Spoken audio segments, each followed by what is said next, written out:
In your early morning dream, life's but your pleasure stream, so go on. La ressortie en salle cette semaine de Minnie et Moscovitz, l'un des meilleurs films de John Cassavetes, nous a donné envie de poser cette question simple, c'était qui, ou plutôt c'était quoi au juste, John Cassavetes? Voici notre réponse, subjective, en 10 petites madeleines. John Cassavetes, c'était tout d'abord une carrière d'acteur fructueuse, avec notamment un Don Siegel, un Roman Polanski ou un Robert Aldrich, mais surtout, John Cassavetes, c'était une carrière de réalisateur encore plus fructueuse, qui commence fin 50 avec Shadows, en partie improvisé dans les rues et dans les clubs de New York, avec des personnages noirs que le cinéma américain avait peu l'habitude de filmer, avec déjà la présence discrète de Seymour Cassel, cheveux en brosse à gauche, mais aussi la présence tout aussi discrète de Gena Rowlands en bas à droite, sans oublier une séquence au musée d'art moderne de New York, et enfin une déambulation dans Central Park sur la musique jazz de Charles Mingus et Shafi Adi.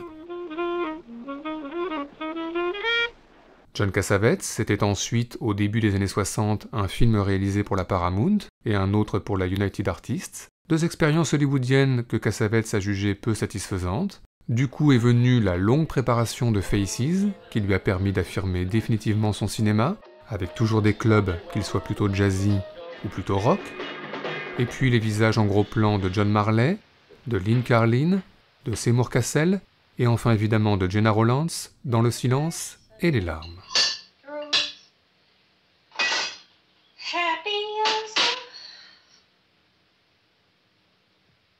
John Cassavetes, c'était également à la fin des années 60 un documentaire télé dans la série d'André Labarthe, cinéaste de notre temps, Cassavetes en roue libre dans sa maison de Los Angeles, puis plus posé en interview à Paris, et enfin au milieu du documentaire, au détour d'une question anodine, l'une des clés de son cinéma. You like jazz? Yeah, I like all music. Good. Makes you feel like living. Silence is death. John Cassavetes, c'était aussi, au tout début des années 70, Husbands, des funérailles, l'apparition dans le cinéma de Cassavetes de Peter Falk, puis de Ben Gazzara, mais aussi un voyage en avion qui nuit gravement à la santé, un périple à Londres sous la pluie, et puis de l'alcool un peu, beaucoup, passionnément, à la folie? Pas du tout.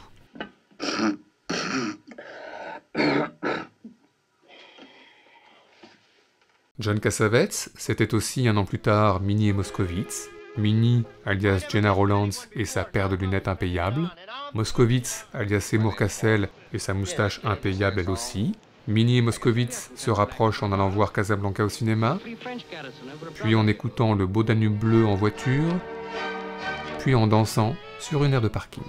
Minnie, you dance. Why do you dance? I do. Oh, I know you do.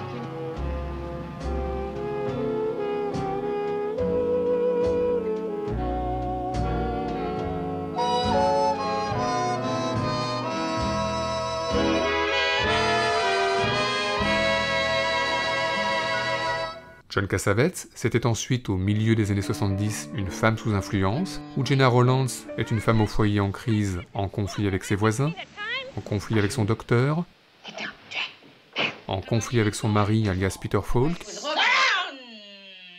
et puis heureusement, quelques moments d'accalmie sur un air d'opéra.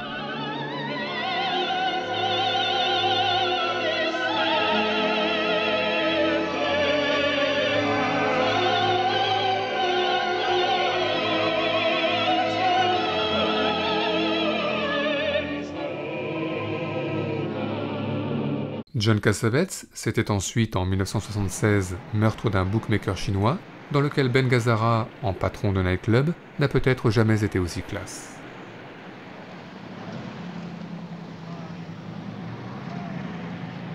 John Cassavetes, c'était ensuite, 2 ans plus tard, Opening Night, où Gena Rowlands est une actrice de théâtre qui croise une fan en voiture sous la pluie, puis son fantôme dans sa loge,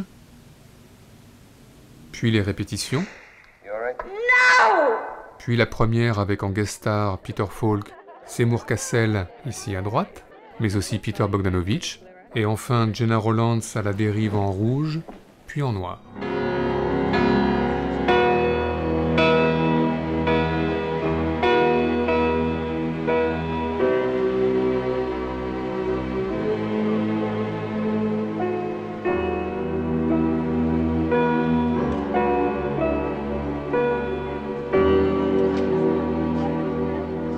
John Cassavetes, c'était ensuite au début des années 80 Gloria, un film de commande réalisé pour la Columbia, où Gena Rowlands prend un jeune garçon sous son aile et le protège de la pègre new-yorkaise en tailleur, sac à main et flingue.